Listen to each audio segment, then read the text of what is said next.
Welcome back.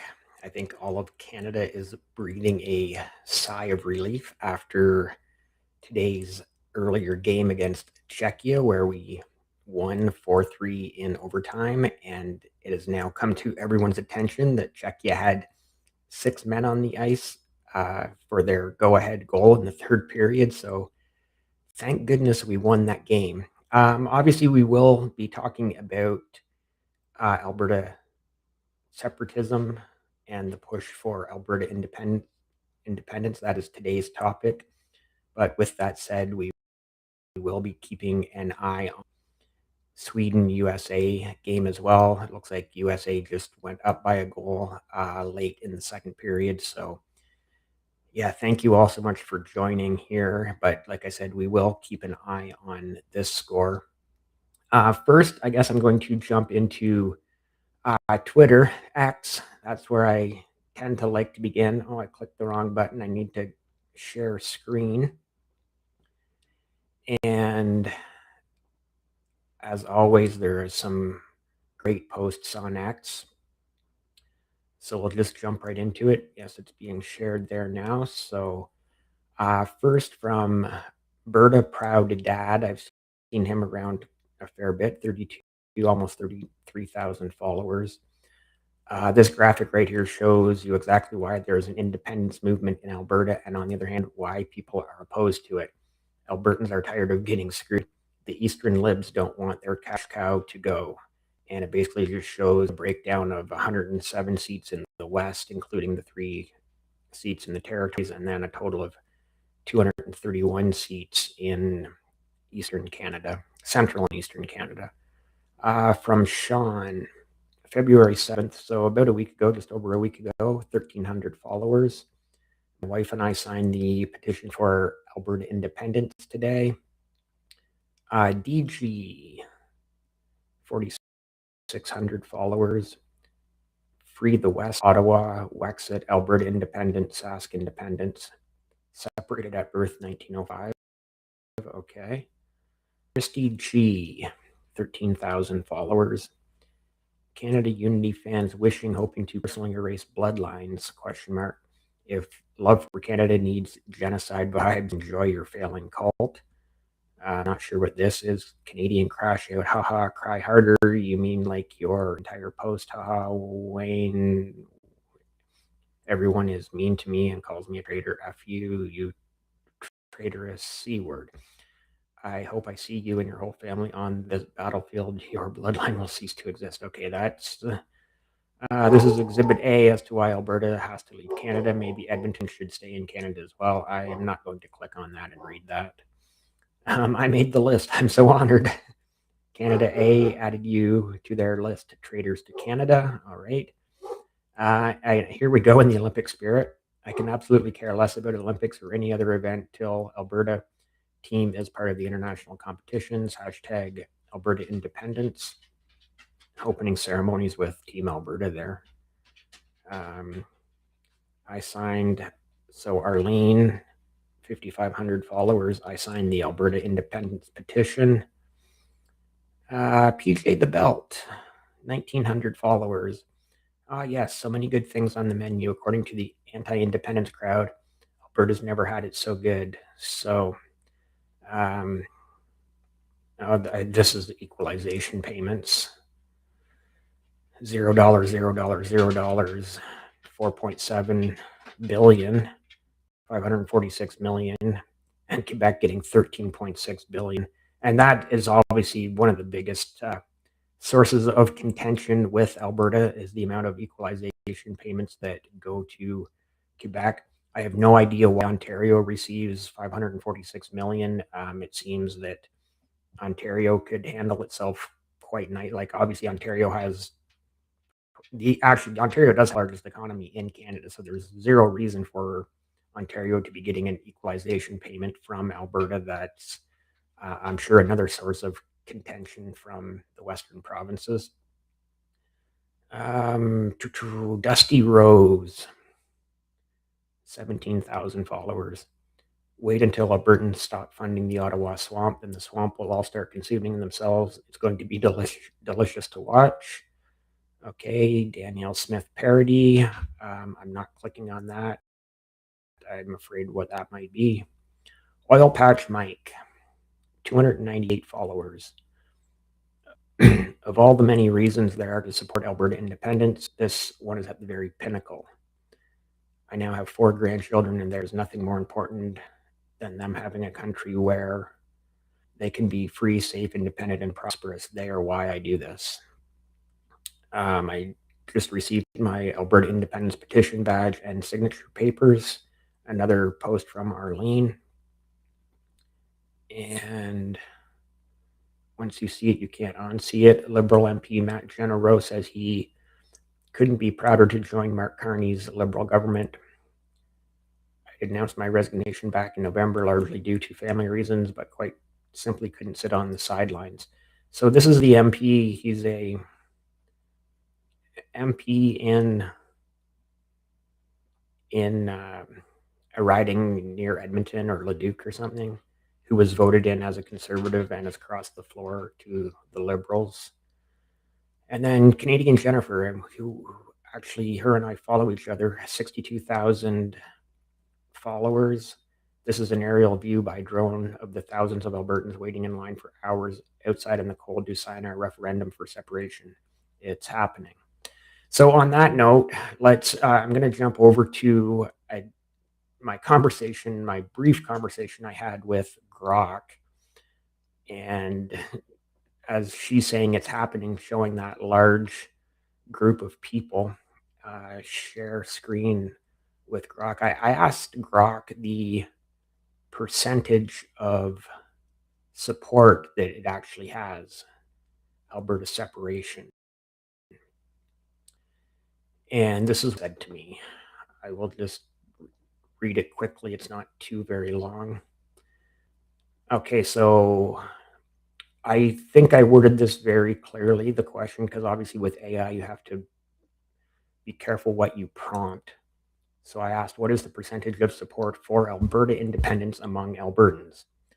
The most recent polling on support for Alberta independence or separation from Canada among Albertans comes from a February 2026 Angus Reid Institute survey conducted February 2nd to 6th with 979 Albertans, so quite a small sample size. It found that 29% would vote or lean toward voting to separate if a referendum were held today. This breaks down to about 8% who would definitely vote to leave and 21% who would lean that way. In contrast, 65% would vote or lean towards staying in Canada. 57% definitely stay, 8% lean stay. This aligns closely with an earlier January 2026 Ipsos poll, which showed around 28-29% initially open to beginning the separation process through committed support. After considering real-world costs like economic impacts, pensions, etc., dropped to about 15 or 16%. Other recent polls have varied slightly. January 2026 research poll found 31% in favor of Alberta becoming independent, up from prior years, but still a minority. Older or context-specific from 2025 show ranges like 30 to 36% in some scenarios, but the latest data as of mid-February of right now consistently places outright or leading support in the high 20% range, with a clear majority favoring remaining in Canada. Note that support often appears higher in specific subgroups, e.g. among the United Conservative Party voters or younger demographics in some polls, and can fluctuate based on question wording, but no major recent polls show majority backing for independence.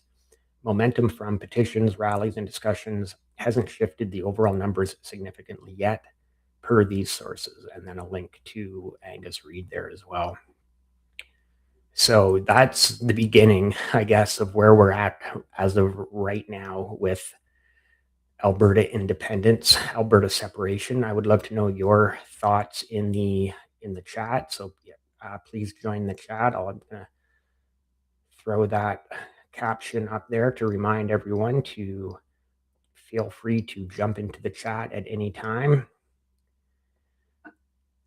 So, some of the notes that I had as I was doing research earlier today on this topic, and again, this morning I asked ChatGPT. I do use both ChatGPT and Grok, as I'm sure we all do use AI nowadays. So, again, this morning I asked ChatGPT what was the top political news story in Canada today, and it gave me three or four options, and Alberta separation was one of the topics. And I said, well, let's dive deeper into this today. And although some of the articles that it directed me to were from earlier in the month, so not exactly the top news story of today, but obviously still very relevant. And so, yeah, basically, like I said, some of the notes and some of the background on Alberta separation. Alberta separatism is back in the headlines, not as a meme, not as a protest, but as a serious push toward a possible referendum. Is this a real threat to Canadian unity or a political pressure tactic aimed at Ottawa? And now the signature drive for a citizen initiated referendum. So, as going back to what we were just looking at there, all those posts on X of people signing a petition to hold a referendum. What is it and how it works? So, Alberta has one of the most permissive citizen initiated referendum laws in Canada. It allows non government actors, not the legislature, to try to force a province wide vote. Here's the key part: a private group can apply to run a referendum question. If approved, they're allowed to collect signatures from eligible voters. If they hit the legal threshold, which I believe is, correct me if I'm wrong in the chat, isn't about 230,000 signatures? Or maybe it was only 30,000. I forget what I heard. I actually never came across that number today as I was doing the research for today's topic. If they hit the legal threshold, the government is obligated to hold a vote. This is not symbolic. It's a real legal mechanism, but it's intentionally very hard to pull off.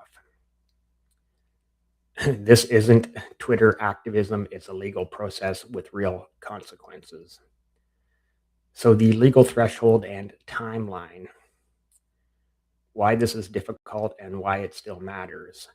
To succeed, the organizers must collect signatures from roughly 10% of eligible voters. So 10% would be 230,000, right? There's got to be I know there's over 2 million people in Alberta. Both Calgary and Edmonton have over 1 million people, so that's 2 million right there. Do so with a fixed time window, about 90 days. Ensure signatures are valid, verifiable, and geographically broad. In practical terms, that's hundreds of thousands of signatures. Yeah. Collected in person, not just online. Under strict elections Alberta rules, why most attempts fail: logistics, cost, volunteer burnout, and signature invalidation. So, yeah, obviously, right? Like, Canada is a big country, therefore Alberta is a very large province, and to get a broad range geographically, you'd have to drive around. And I have driven around a lot of Alberta. It's a beautiful province, obviously, and yeah, it would be hard to get out there to get that many people, I guess. And then that there's a cost associated with that as well, obviously. And then the volunteers burnout from trying to get to every corner of Alberta. And then the signature invalidation as well. I'm sure that's also very hard to verify every single signature. But here's the political reality. Even getting close to the threshold signals mass dissatisfaction, creates media pressure, forces Ottawa and Edmonton to respond. Failure doesn't mean irrelevance, it still moves the political needle.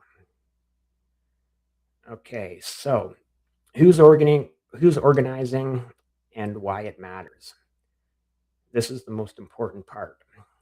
This isn't being led by major corporations, the provincial government, a single mainstream political party. Instead, it's driven by grassroots separatist groups, energy-focused activists, people who feel structurally ignored by federal politics. And why does that matter? Grassroots movements are emotion-driven, not policy driven. They're harder to negotiate with. They don't disappear just because politicians dismiss them. This also explains why some organizers use separatism as a leverage strategy. Others genuinely believe separation is the only option left. Yeah. And again, going back to a lot of those posts we were looking at earlier on X, a lot of people who firmly believe that is Alberta's only option at this point. Uh, Not everyone backing this actually wants independence. Many want attention, concessions, or change. This signature drive may not succeed, but it doesn't need to succeed to matter. Its real power is political, not procedural. If the referendum fails, does Ottawa still need to respond? Yes or no? Yeah, let me know in the chat. If the referendum fails, what does Ottawa do then? Do they still respond? Do they still negotiate with Alberta? I mean, I guess it's a yes or no question, but I guess my opinion is, yeah, you still have to, right? The energy and climate policy frustration, what people are reacting to. So Alberta's economy, as we know, Alberta's economy is deeply tied to oil and gas, not just corporate profits, but jobs, municipal tax bases, pensions, and provincial revenue. Many Albertans see federal climate policies as being designed with central Canada's priorities in mind while treating Alberta's main industry as a liability to be phased out. Which then brings us to some of the key flashpoints, which are emissions caps on oil and gas and carbon pricing. Yes, we know Alberta has major issues with both of those flashpoints, as they've been called. Federal environmental assessments, pipeline approvals and cancellations. So again, we know Alberta wants more pipelines to the ports, whether it's through BC. Obviously, I think we've now heard rumors of pipelines going to Churchill, Manitoba, and creating a deep water port in Hudson's Bay. And again, that's going back to the whole Arctic thing. That might be a good discussion for one of our next lives too, right? Is Canada's Arctic sovereignty. Maybe that'll be tomorrow's topic. I think that's a good idea, actually. Hopefully I can remember that. I should write it down or something. Pipeline approvals and cancellations. Yeah. So it seems that, they get approved and then there's, they just can't get it through BC. There's too many, whether it's environmentalists or Indigenous treaties and Indigenous groups that oppose and object to them. So that's, again, a major bone of contention with Alberta. But, becoming their own country isn't going to solve that problem. It's actually, I think it would then make it harder, right? Because now you're a landlocked country and you're either dealing with going through the US to the south, and good luck. You're going to have even less luck taking a pipeline through Washington State, through Montana, Idaho, and Washington State, as opposed to just dealing with Canada, like Ottawa and Victoria, to get one through BC. But maybe that's just my opinion as well. And it hits emotionally too, right? People feel their livelihoods are being regulated away. The message the message Alberta hears is, your industry is a problem, not an asset. This isn't climate denial. It's about pace, fairness, and regional impact. When your economy feels targeted, federal policy starts to feel personal. And now there's a cost of living aspect to Alberta separation as well, and it's amplifying everything. Separatism rarely spikes when times are good. Right now, housing is more expensive, groceries cost more, energy bills are volatile, interest rates have squeezed households. I'm sure you've all seen that at the grocery store yourselves. Yeah, it costs more to feed yourself and feed your family, right? Even when federal policies aren't the direct cause, Ottawa becomes the symbol of a system that feels out of reach. And why does this matter politically? Well, there's economic anxiety, lower tolerance for compromise. People become more open to radical solutions when incremental change feels ineffective. Cost of living stress doesn't create separatism, it supercharges it. Yeah, nothing, creating this is nothing new, Alberta separatism. It's just kind of uh,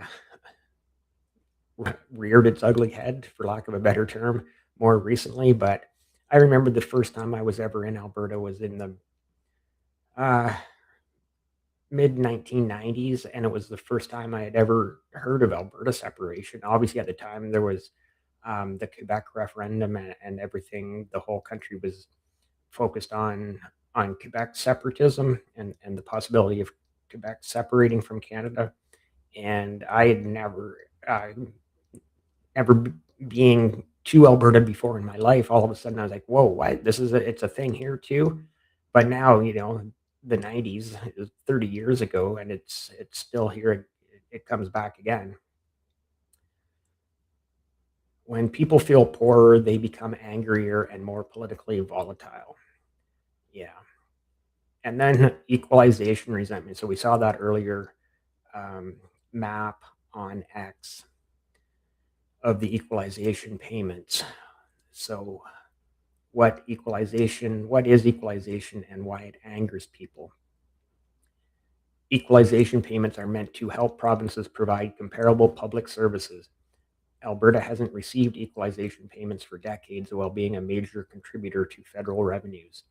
The resentment comes from Alberta facing fiscal challenges while still contributing, a sense that resource wealth is redistributed without adequate return, perception that provinces receiving equalization still influence federal policy disproportionately, and then equalization isn't a check from Alberta to Quebec, but emotionally, that's how it's experienced. And yeah, again, going back to that map, you see the equalization payments going to Quebec at what was it, 13.6 billion or something like that. So of course, there's going to be that resentment and like this line says, but emotionally, that's how it's experienced. That's what it feels like to people in Alberta, and I understand that. Like, yeah, you're not getting, you're producing all of this for the economy, and you're not getting anything in return. And then, but Quebec is getting it. um, why it fuels separatist narratives. It reinforces the idea that Alberta pays in but doesn't get heard. And again, that's going back to the other map we were looking at earlier of uh, the breakdown of the number of ridings in each province and territory. So, Alberta pays in, but they feel they aren't heard. And again, I see where they're coming from. I've spent a lot of time at West in my life at this point now, and so I know exactly I know exactly what they're thinking and why. Um, Even fair systems can feel unfair when trust breaks down. And then, of course, the longstanding Western alienation, which ties right back into everything that we've just talked about regarding the those two maps that I'm referencing that we were looking at earlier on the number of ridings as well as the equalization payments. Let's take a quick break here, guys, and check in on that score of the USA Sweden game. Let's see. Is it so start of the third period now? Looks like it's still 1-0. Let me just refresh that page to make sure that we have an up to date. Should be up to date. I'm on Sportsnet. Yeah, 4 seconds into the third period. All right. Not gonna lie, I wouldn't be upset if it wouldn't bother me if Sweden did end up being the upset of the day. The Swiss nearly upset the Finns. I'm not sure if you saw that. Switzerland was up 2-0 late in the third period, and the Finns came back and tied it and won in overtime. So yeah, very interesting.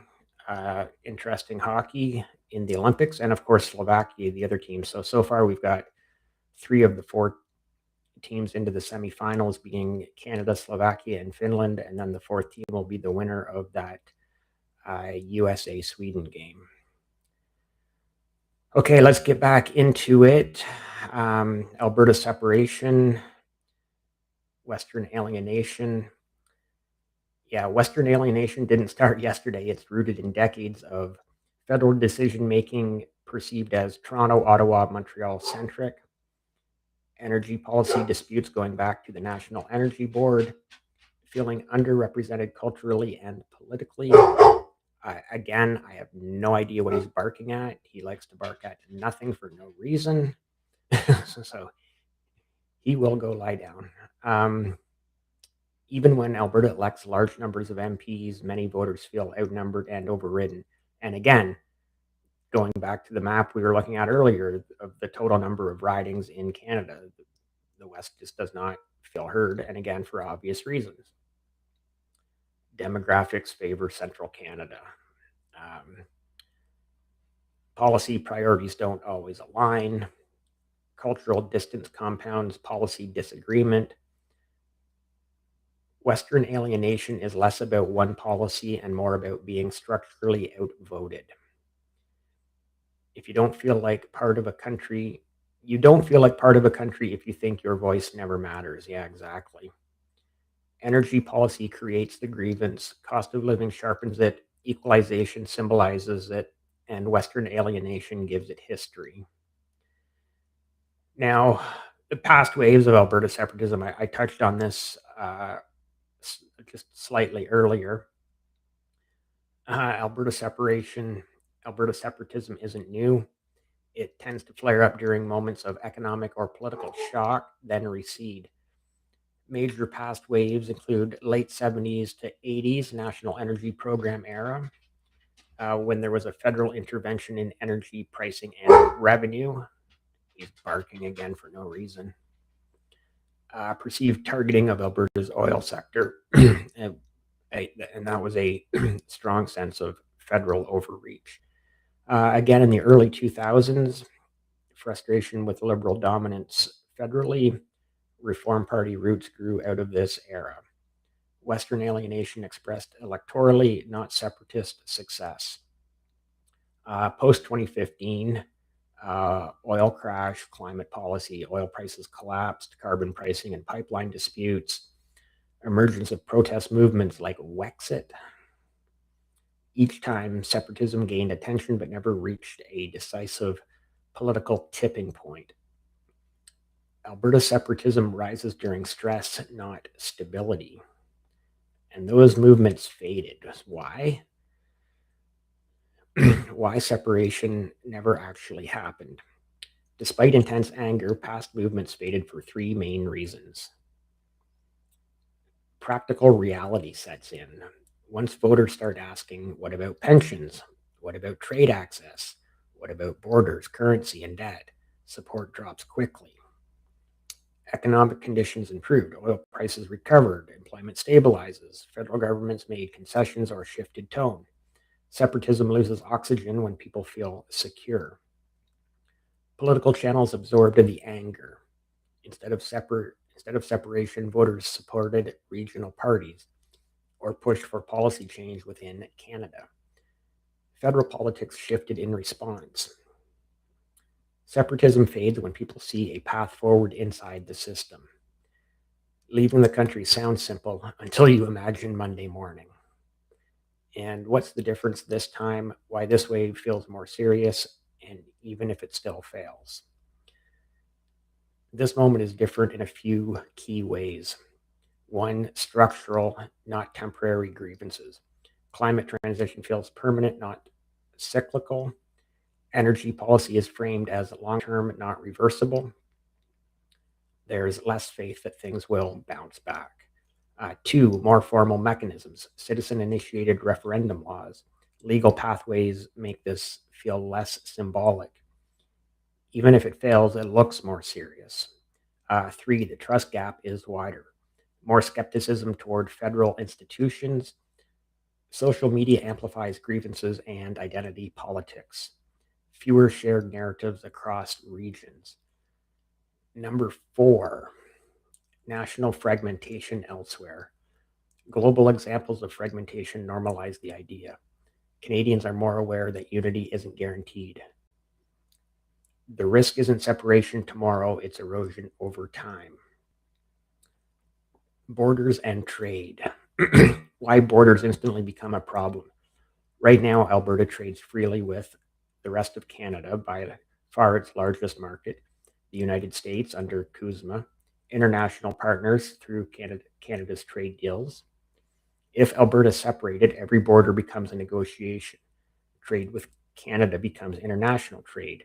Access to CUSMA and CETA is not automatic. Alberta would need a customs regime, border enforcement, new agreements, transitional trade deals just to keep goods moving. Even small disruptions would hit agriculture, energy exports, manufacturing, supply chains. Independence doesn't mean free trade, it means renegotiating everything. And then, of course, currency. What do you use to pay people? An independent Alberta would have 4 realistic options, all complicated. 1, keep using the Canadian dollar, and that gives them no control over interest rates, no central bank influence. 2, create a new Alberta currency, requires a central bank, immediate volatility, higher borrowing costs. Another option, pegged to another currency, limits economic flexibility, risky during downturns. And 4, adopt the US dollar, which would be basically what, if you were to peg to another currency, I'm sure they would peg to the US dollar. But the 4th option being just adopt the US dollar, politically controversial, loss of monetary sovereignty. So no option is clean. All involve reduced control compared to the status quo. Every country has a flag, but the currency is the real sovereignty test. Okay, guys, there is so much more on this topic. This is a huge, huge topic. I think it really does go back to the beginning of the segment when I basically pulled up what Grok said, right? At the beginning. It's really only about 30% of the population of Alberta who truly see Alberta separation as viable or key with, that means 70% would, in a referendum, would more than likely vote to stay in Canada. So it's an issue, but it's also based on those numbers, it's also a non-issue, right? Okay, guys, I'm going to watch the rest of this hockey game if it's not over yet. It looks like there's about 15 minutes left in the third period. So hopefully everyone can go and enjoy that. Thank you all so much for being here with me again today. And yeah, let's think about tomorrow's topic being Canada's Arctic sovereignty. I think that's a good topic of discussion for tomorrow. Hopefully you can join me again tomorrow at around 4:30, between 4:30 and 5 Eastern time. With that said, please hit that like button. Don't forget to subscribe. Oh yeah, I also always like to thank anyone who has ever donated to the live streams by sending a super sticker or a super chat. That is always super appreciated. Not necessary, but very appreciated. So thank you to anyone who has ever done that or anyone who may do that in the future. Thank you so very much. Like I said, it is always, always, always very, very appreciated. And yes, please click the like button and subscribe to the Income and Political podcast. Yes, it has become much more of a political podcast lately, and political live streams. Like I said, I'm trying to do a live stream every day and just see if we can kind of grow the channel a little bit. And yeah, that would be great if we could do that. I would love that. I would love that. But again, no comments in the chat, and I'll say this again as well. I know I say it every day. The live streams are so much better when the chat is active. It is a better viewing experience for the audience and better for me. So hopefully in the future, guys, if we can keep growing these live streams, that the chat will get more active again, will become more active. I've had so many live streams in the past where the chat has been very active, and I know from experience when the chat is active, the live streams are 110% better for everyone. So hopefully we can get people into the chat as we keep growing and grinding on the daily live streams. Okay, thank you all so much for joining me. Like I said, please click that like button. Hopefully you will subscribe, and I will